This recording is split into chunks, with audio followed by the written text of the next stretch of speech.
everyone, welcome back to our channel Rajasthan IT Exams. So I hope you all are fine and doing great.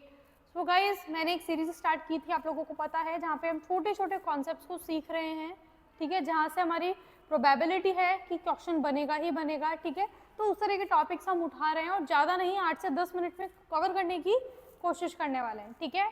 तो Rajasthan IT exams पे आपका स्वागत है। सभी updates के साथ आपके लिए हम हाजिर हैं सबसे पहले, ठीक है। और अभी रिसेंटली ही हमने कोर्स भी लॉन्च करा है, तो आप हमारे साथ जुड़ सकते हैं, तैयारी कर सकते हैं। बहुत ही बेसिक सा प्राइस आपके लिए कोर्स का रखा गया है, ठीक है। 3499 के अंदर आप कोर्स एक्सेस कर सकते हैं, ठीक है, हमारे साथ तैयारी कर सकते हैं, ठीक है। गाइडेंस पूरा आपको दिया जाएगा, कंप्लीट लाइव क्लासेस रहने वाली है, पीडीएफ्स आप लोगों के लिए रहने वाले हैं, मॉक टेस्ट जो कि सबसे ज़्यादा इम्पॉर्टेंट है, डाउट क्लियरिंग सेशंस होने वाले हैं, और ना कि सिर्फ पेपर 2 टेक्निकल बट पेपर 1 भी हम तैयार करने वाले हैं। मतलब कंप्लीट कंप्यूटर अनुदेशक की तैयारी आप हमारे साथ कर सकते हैं, ठीक है। सो गाइस, आज का क्या टॉपिक है हमारा, ठीक है। डेटा स्ट्रक्चर्स की हमने बात करी है हमारी प्रीवियस क्लास के अंदर, ठीक है, कितने तरह के डेटा स्ट्रक्चर्स होते हैं। आज हम बात करने वाले हैं दो डेटा स्ट्रक्चर की, जो दोनों ही किस कैटेगरी में आते हैं, लीनियर, है ना, लीनियर कैटेगरी में आते हैं। अब हमको पता है लीनियर में कौन कौन से आते हैं, बताइए, एरे और लिंक लिस्ट। देखिए, आपको ध्यान होगा तो मैंने आप लोगों को बताया था कि लीनियर डेटा स्ट्रक्चर्स भी हमारे क्या होते हैं, दो तरह के होते हैं, एक तो स्टैटिक होता है, एक डायनामिक होता है। तो स्टैटिक के अंदर एरेज आता है और डायनामिक में कौन आता है, लिंक लिस्ट।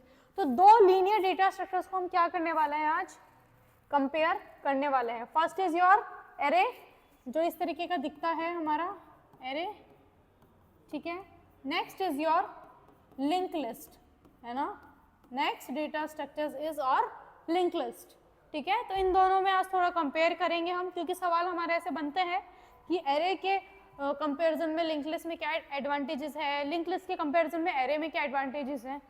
तो इस तरीके का दिखता है हमारा एरे, जहाँ पे कॉन्टिन्यूस मैनर में डेटा रखा हुआ होता है, कॉन्टिजियस एलोकेशन होता है, ठीक है, जीरो से इंडेक्सिंग स्टार्ट होती है, ठीक है, होमोजीनियस कलेक्शन है, ठीक है, स्टैटिक है, बहुत सारे कीवर्ड्स है। देखो, एक तो स्टैटिक हो गया, मतलब साइज क्या रहती है, यहाँ पे फिक्स है, साइज फिक्स है।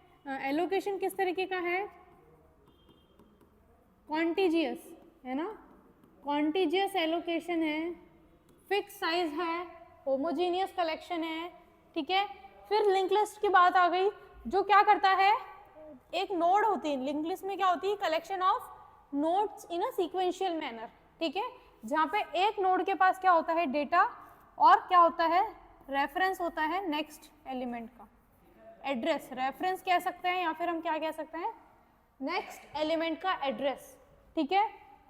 तो देखिए, सबसे पहले क्या आ गया, हमारे एरे के बारे में जानते हैं हम।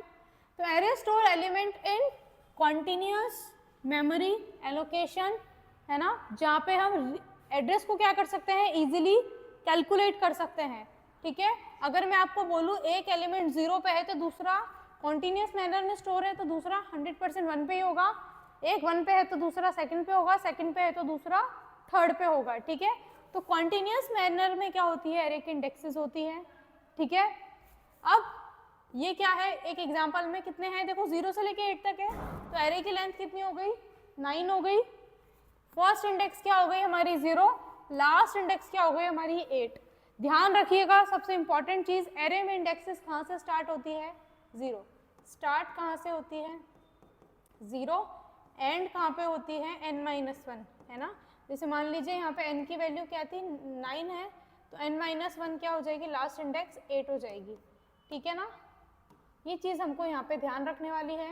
कॉन्टिन्यूस मैनर होता है, ठीक है, एक तरीके का सीक्वेंशियल और लीनियर डेटा स्ट्रक्चर है। Next is your link list, है ना, less rigid in their storage structure, elements are usually not stored in continuous, है ना।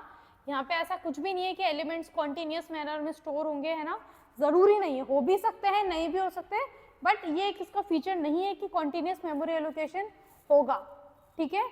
एक फायदा क्या है हमको एरे में, एक नोड पे जब हम विजिट करते हैं तो वहाँ पे हमको उस नोड का डेटा भी मिल जाता है, साथ में दूसरे नोड पे जाने का क्या मिल जाता है, एड्रेस मिल जाता है, ठीक है।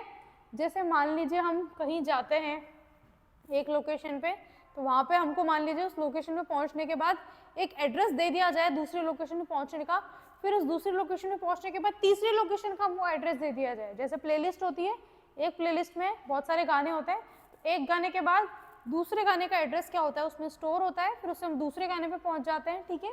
तो उसी तरीके से लिंक लिस्ट आपका काम करता है। एक पर्टिकुलर नोड के पास क्या होता है, डेटा, और नेक्स्ट एलिमेंट की क्या होता है, एड्रेस स्टोर होता है। सबसे मेन फीचर क्या है आपके लिंक लिस्ट का, एफिशिएंट इंसर्शन और डिलीशन, क्योंकि हमको नेक्स्ट एलिमेंट का क्या पता है, एड्रेस पता है, तो हम इजीली एलिमेंट को इंसर्ट कर पाते हैं और इजीली एलिमेंट को क्या कर पाते हैं, डिलीट कर पाते हैं, ठीक है, क्योंकि हमको क्या पता है, रेफरेंस पता है हमारे नेक्स्ट एलिमेंट का, ठीक है। अब देखो क्या एडवांटेजेस है। अब इंसर्शन की हम बात करें तो लिंक लिस्ट में क्या होता है, 0 1 विद पॉइंटर, है ना, ऑर्डर ऑफ 1, मतलब कांस्टेंट टाइम के अंदर एलिमेंट्स को हम क्या कर पाते हैं, यहाँ पे इंसर्ट कर पाते हैं, क्योंकि यहाँ पे कॉन्टिन्यूस मेमोरी एलोकेशन है ही नहीं।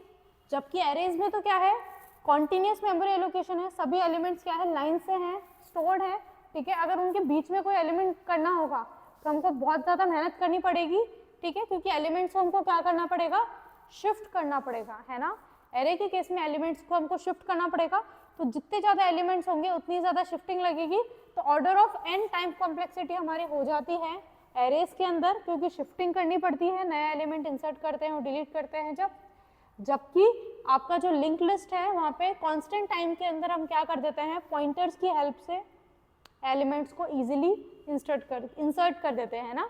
तो कांस्टेंट टाइम के अंदर एलिमेंट्स की क्या हो जाती है, शिफ्टिंग हो जाती है, ठीक है। क्यू में है ना, एन क्यू डी क्यू करते इजी और स्ट्रेट फॉरवर्ड, है ना, बट यहाँ पे हमको किसकी ज़रूरत होती है, सर्कुलर एरे की ज़रूरत होती है, क्योंकि यहाँ पे एन क्यू करना, एलिमेंट्स को ऐड करना और डिलीट करना क्या हो जाता है, थोड़ा सा कॉम्प्लेक्स हो जाता है।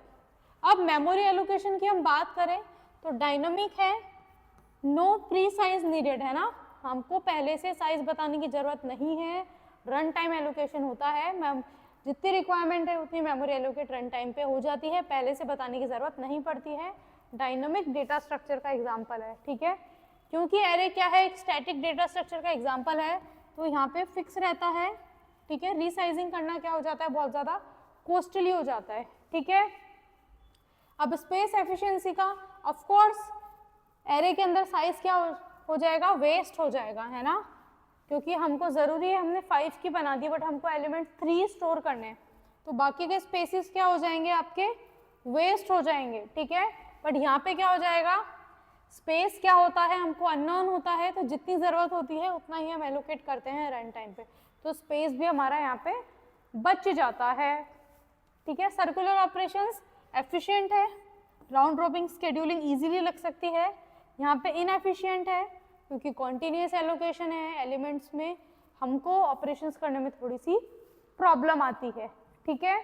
तो ये कुछ एडवांटेजेस हैं लिंक लिस्ट की ओवर एरे, या फिर कह सकते हैं एरे ओवर लिंक लिस्ट। बहुत ज़रूरी है इन दोनों में डिफरेंस पता होना, क्योंकि दोनों ही एक तरीके के क्या हैं, लीनियर डेटा स्ट्रक्चर है, सीक्वेंशियल डेटा स्ट्रक्चर है, ठीक है।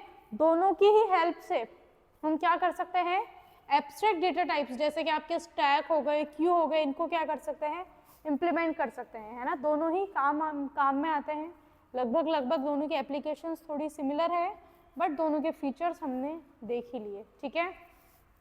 आई होप ये पर्टिकुलर टॉपिक आपको समझ में आया होगा, ठीक है। बाकी हमारे साथ आप जुड़ सकते हैं, हमारे साथ तैयारी कर सकते हैं, जैसा कि मैंने आप लोगों को बताया, ठीक है। नॉर्मल सा प्राइस रखा गया है, ठीक है, ये सारी चीज़ें हम प्रोवाइड कर रहे हैं, सो ज़रूर हमारे साथ तैयारी कीजिए बहुत अच्छे से।